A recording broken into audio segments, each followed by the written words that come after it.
지금부터 13년 전인 2013년에 8만 5천 명이었던 것이 10년 후에 2배 이상 늘어난 것을 여러분들이 알 수 있습니다. 그 사이에 코로나가 있었음에도 불구하고 이렇게 급격하게 외국인 유학생 수가 늘어나고 있다라고 생각할 수 있을 것 같습니다.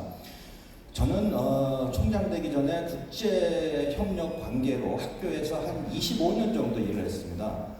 그러다 보니까 우리나라 고등교육의 국제화의 흐름에 대해서 한 3가지로 제가 정리할 수 있을 것 같습니다. 그래서 제 나름대로 글로벌 1.0, 2.0, 3.0이라고 이야기할 수 있는데, 글로벌 1.0은 우리가 외국인 유학생을 모집하는데 어떻게 하면 외국인 유학생들을 많이 데리고 올까 하는데, 우리가 어떤 정책의 중심이 있었다라고 생각하면은 2.0 시대에는 들어온 유학생들의 관리가 되겠습니다. 그래서 관리를 잘 할 수 있느냐 없느냐라고 하는 그런 것을 체크하기 위해서 국제화 인증제를 저희들이 만들었습니다. 여기 계신 윤명숙 교수님이 디자인을 잘 하셔가지고 국제화 인증제도를 만들어서 외국인 유학생들의 여러 가지 정주 여건이라든지 이런 것들을 관리하는 그러한 체계를 했다 그러면은, 이제는 글로벌 3.0의 시대고, 이것이 지금 우리나라가 가지고 있는 문제를 해결할 수 있는 거라고 생각합니다. 이것은 뭐냐면, 우리가 만들어낸 외국인 유학생 졸업생을 우리가 어떻게 활용하느냐, 그 졸업 후 이후의 문제를 다뤄야 될 것이 이제는 국제화적인 3.0이라고 생각을 하고 있습니다. 그래서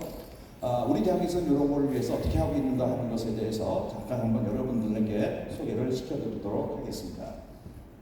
현재 우리 한양대학교에는 약 14,000명 정도의 외국인 유학생이 있습니다. 한국 학생 수가 한 33,000명 되는데 플러스 14,000명 정도 외국인 유학생이 있습니다. 그 중에 학위과정 학생이 한 7,000명 정도 되고 있습니다. 상당히 많은 외국인 유학생이 있습니다.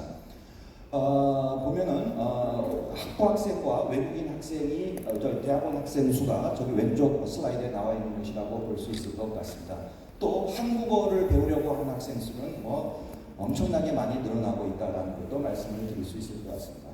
지원자 수는 어마어마합니다. 1년에 지원하는 학생 수가 거의 최근에 8,000명 정도 지원하고 있습니다. 그 중에서 우리가 수용 가능한 학생들은 한 800명도 되지 않기 때문에 외국인 유학생들의 입학 경쟁률이 10대 1이 넘어가고 있습니다. 제가 드리는 말씀은 이만큼 외국인 유학생들이 우리나라의 고등교육기관에 많이 찾아오고 있다라고 하는 것을 제가 말씀을 드리고 있습니다. 그래서 지난해에 우리가 대략적으로 요즘에 우리가 지난 14년간 대학교 등록금 한 푼도 올리지 못했습니다. 모든 사립대학들은 재정적으로 많은 압박을 받고 있는데, 그래도 우리 대학이 지탱할 수 있는 것은 외국인 유학생들이 내는 등록금 수입이 한 750억 정도 됩니다. 이것이 상당히 많은 기여를 하고 있다라고 제가 말씀드릴 수 있을 것 같습니다. 그래서 들어온 학생들을 어떻게 우리가 잘 관리하느냐라고 하는 여러 가지 우리 프로그램들을 많이 하고 있습니다. 이 프로그램은 우리 대학뿐만 아니라 많은 대학에서 많이 하고 있는데, 저희들은 이 졸업한 학생들이 학교에서 스타트업도 시작하고 또 취업도 하고 그런 쪽으로 많이 하기 때문에, 이러한 것들이 소문이 나가지고 우리 대학교에 찾아오는 외국인 유학생 수가 굉장히 급증하고 있다라고 하는 것을 말씀드리겠습니다. 우리 대학교는 1939년도에 개교를 해서 올해 한 85년 정도 됐습니다. 그동안 배출한 총 졸업생 수가 37만입니다. 그 중에 외국인 유학생 수가 10,000명 졸업을 했습니다. 여러분이 이 표에 보다시피 중국 학생 수가 그 중에서 한 75% 졸업생을 차지하고 있습니다. 제가 모두에 말씀드렸습니다만은, 과연 이런 학생들을 우리가 졸업만 시키고 끝날 것인가, 어떻게 활용할 건가 하는 것에 대해서 정책의 이제 중심이 옮겨가야 된다라고 생각을 하고 있습니다. 그래서 지난달에 제가 상해에 가가지고 우리 한양대학교를 졸업한 중국인 유학생 동문회를 조직을 했습니다. 보다시피 약 200명의 중국인 유학생이 상해에 모여가지고 학교에 거액의 발전기금도 내고 해가지고 굉장히 좋은 시간을 가졌습니다. 우리가 중국 유학생 이외에도 여기 보면은 말레이시아 유학생이 굉장히 많이 있습니다. 옛날에 1980년대 Look East Policy라고 하는 것을 시작했었을 때에 우리 대학이 굉장히 많은 말레이시아 유학생들을 모집을 해가지고 지금 말레이시아 고등교육기관에서 혹은 산업체에서 큰 공헌을 하고 있습니다. 그래서 제가 곧 말레이시아에서 가서도 동문회를 조직할 예정입니다. 그 다음에 파키스탄 졸업생들이 굉장히 많이 있습니다. 이런 사람들을 다 우리 한양대학교를 위한 것이 아니라 우리나라를 위해 가지고 우리가 활용할 수 있는, 전 앞으로 외국인 졸업생들이 우리나라 성장 동력에 굉장히 중요한 리소스가 된다는 것을 제가 확신하고 있습니다. 그런데 문제는 이겁니다. 왜 각 대학이 국제화를 하고 싶은데도 할 수가 없느냐라고 하는 것에 대해서 제가 말씀을 드리고 싶습니다. 이것은 국제화를 하기 위해서는요, 혼자가 아닙니다. 한 부서가 아니라 총장도 아니고 국제처장도 아니고 구성원 모두가 함께 해야지 성공할 수 있다라고 하는 말씀을 제가 드릴 수 있습니다.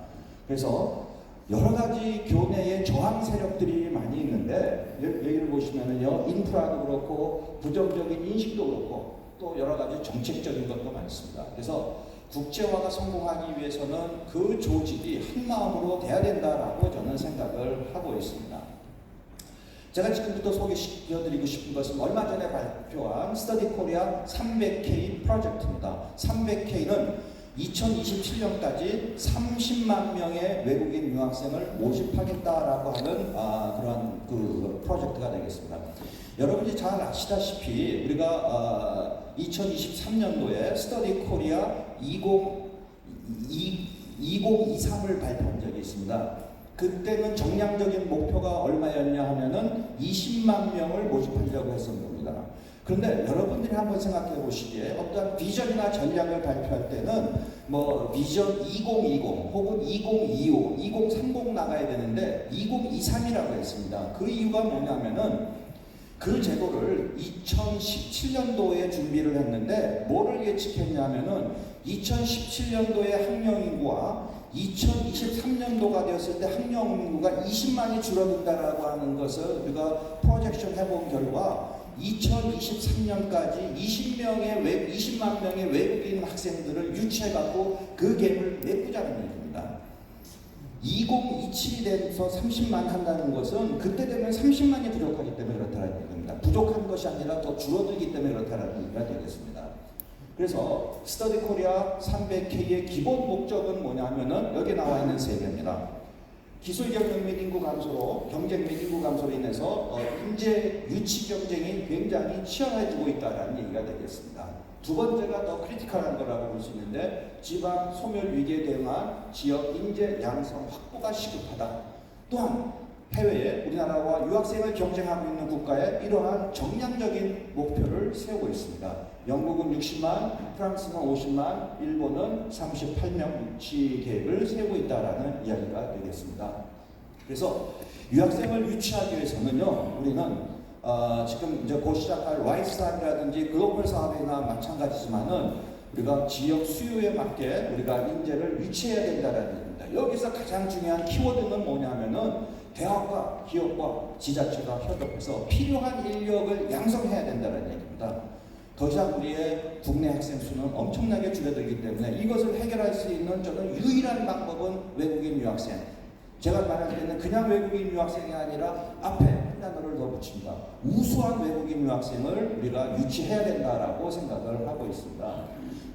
이것은 우리가 단순하게 교육부에서만 할 수 있는 것도 아니고 법무부에만 있어서 할 수 있는 것도 아니고 법무부처가 함께 해야지 이 문제를 해결할 수 있고, 계속 반복해서 말합니다만 이것이 단순하게 대학의 문제가 아니라 우리나라의 미래가 달려있는 문제라고 하는 인식을 우리가 공유해야 된다고 생각을 하고 있습니다. 그래서 그러기 위해서는 아까 제가 말씀드렸습니다만 정주 여건을 잘 만들어줘야 될 뿐만 아니라 그 다음에 우리가 외국인 유학생도 두 트랙으로 뽑아야 됩니다. 하나는 우리 뿌리 산업에 기여할 수 있는 외국인 유학생을 모집해야 될 뿐만 아니라 또 연구 중심 대학에서는요, 그 대학에 혹은 우리나라에 연구력을 증진시킬 수 있는 그 트랙 두 개로 가야 된다라고 생각을 합니다. 우리 대학과 같이 연구 중심 대학에서는 저는 연구력을 굉장히 강화를 하고 있습니다. 그 결과는 조금 있다가 제가 슬라이드로 말씀을 드리도록 하겠습니다. 그래서 지금 나와 있는 이러한 것들이 우리 스터디 코리아 300K에 나와 있는 내용들이 되겠습니다. 가장 중요한 포인트가 졸업 후 취업 정착 지원으로 지역의 인재를 성장시키겠다라고 하는 것이 가장 중요한 포인트다라고 말씀을 드릴 수 있을 것 같습니다. 그래서 아까도 말씀드렸습니다만 스터디 코리아 300K는 다음에 세 가지로 요약될 수 있습니다. 첫 번째, 지역 경제를 활성화시키고 첨단 분야 경쟁력을 제고하고 고등교육을 국제화시켜야겠다라고 하는 것을 말씀을 드릴 수 있을 것 같습니다. 아까 나와 있는 것인데 제가 우리 대학은 연구 중심 대학이라고 했습니다. 그래서 외국인들의 연구력에 대해서 제가 한번 설명을 간단하게 말씀을 드리겠습니다. 보다시피 파란색은 학부 학생들 증가 속도고 붉은색이 외국인 유학생의 대학원 과정에 있는 학생의 증가 속도입니다. 여러분이 보다시피 대학원 학생 증가 속도가 훨씬 더 급격하게 늘어나고 있다라고 하는 것을 말씀을 드릴 수 있을 것 같습니다. 제가 우리 대학에서 외국인 유학생이 기여하고 있는 연구력을 한번 조사를 해봤습니다. 우리 대학은 두 캠퍼스가 있습니다. 서울에 있고 안산에 에리카 캠퍼스 2개 있습니다. 그랬을 때 내국인 대비 외국인 대학생 비율이 서울 캠퍼스는 약 22%가 되고 에리카 캠퍼스는 약 30%가 외국인 유학생으로 되어 있습니다. 논문 수는 서울 캠퍼스에서 222편이 외국인 유학생이 쓴 논문 편수고 에리카 캠퍼스에 131편을 썼습니다. 그래서 그 퍼센트는 9.39%가 서울 캠퍼스에 해당되어지고 그 다음에 내국인 대비 외국인 대학원생의 논문 비율이 에리카 캠퍼스는 더 많은 12%가 됩니다. 제가 강조하고 싶은 것은 그 아래입니다. 저널에서 Q1 저널, 상위 25% 안에 드는 저널의 퍼센트가 서울 캠퍼스나 에리카 캠퍼스가 전부 다 60% 이상 넘고 있다는 겁니다. 서울 캠퍼스만 하더라도 아무래도 한국 그 대학원생들이 많기 때문에 외국인 유학생에 대해서 교수님들이 그렇게 큰 관심을 갖고 있지 않습니다만은 경기도에 위치한 우리 에리카 캠퍼스에서는 교수님들이 외국인 유학생이 없어서는 학교가 대학원 그 랩을 운영하기 어렵다라는 걸 생각하고 있는데 그 결과 거의 이렇게 좋은 결과를 내고 있고 이 속도는 급속도로 증가하고 있다라고 이야기 드릴 수 있을 것 같습니다. 저는 시간이 다 됐기 때문에 여기까지 발표를 한 다음에 나중에 발표를 다 마친 다음에 플로어에서 질문이 있으면 또 대답을 해드리도록 하겠습니다. 감사합니다.